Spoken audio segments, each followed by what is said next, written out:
والله باشم سلسلة إن شاء الله. أو هوالة شبلا بيتوا قريتوا أنا. هو درسته وابلر سعيد ولنا دزتيرو خاوله من ورقة عائلة خوش دقدابو خزانة خم دقدابو من دارب دقدابو صف حتى بين دفتر خاولي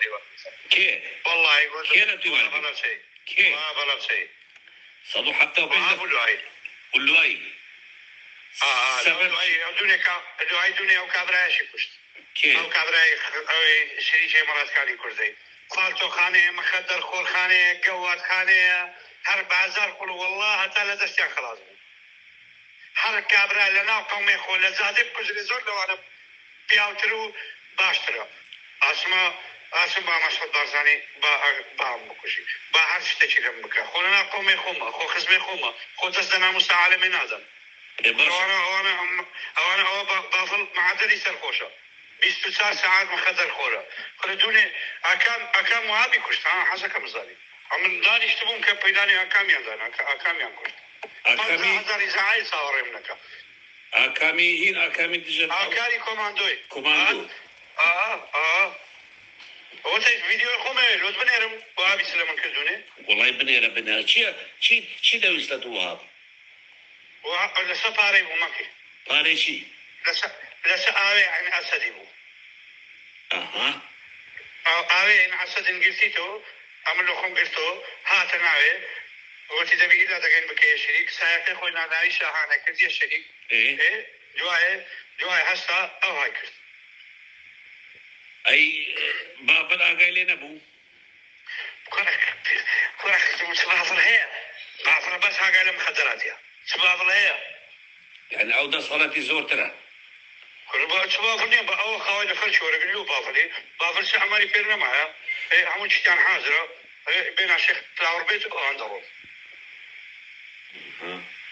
يعني اسأل هوليري من استا لخدمت جنابی سر دام مغربم کجی زور جوانه باشتر خو مخدراتی ناخون خو كل دنیا خبر مو مظلوم کوفانه بکشی او خبری دا مظلوم کوفا کارزان خبری دا مظلوم کوفانه بکشی باش امشتانه تازه زانیان کلوی بود زانی نه والله دمزانی بس دستیان دمن دا بس دونی دستیان دمن دا عائلم دگه دا بو اگر اوان شرف یعنی با اخلاق یعنی با خزانه خوم دگه دا بو هر دو مدار خوم دگه دا بو غلطو عندنا أنا من زمان زمان ده يوالي يعني من ليش قلت إيش قلت مدير ساعات شتى ويا كذا قلت راس تعمل دم شو حتى هاتي وشي هاتي يعمل لك إنه بشرفه كذا يشتغل لو أي تندي كزيادة تنكر سعرك كم دايا قبولينك كسونا سلفر دايا قبولينك الرز لفرك كم دايا قبولينك آخري وانا شك عادي دايا أو زاري خويا كركب قلت يا ما يسوي وعبي والله زور بينات شو وعبها والله وعب حلمت سمالي دقداو والله مش قلت لكم تازم من بعضكم هذا لو سامع قصاد قوي بكم ومن قاعد والله زور بينسو من سواري سيارة بمدرس من بربع وعب نتبيني قلت لهم مش ساعات جواب جواب بنتبين والله يكرم مش شكك من مصطفى ده لازم مصطفى والله يدي مش راجع هذا بانجي قلت ما قبيا يتقين والله من خم لو سري دنيا ده من خبرة سلاح راجع شانه ما والله مش توم قلت مدير وسيو ني دركاتره عينا كردو دركاتره اي وشي زاني من اعصابم دغري هذا حتى دركاتره اي كردو راس بعض زملي دزوينا قلت يلا قلت يستحقوا والله خزانه مش راح حتى بينزي درينا بسري له ايوه والله لا نعرف الرزاق قيامت كبر الرزاق قيامته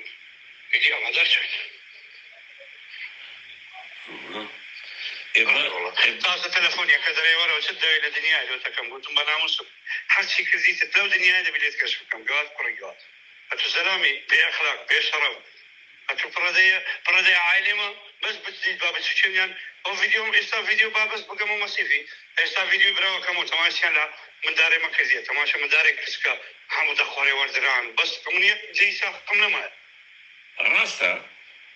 قريب اخوي والله اي هاو كان جاب او الى هوليك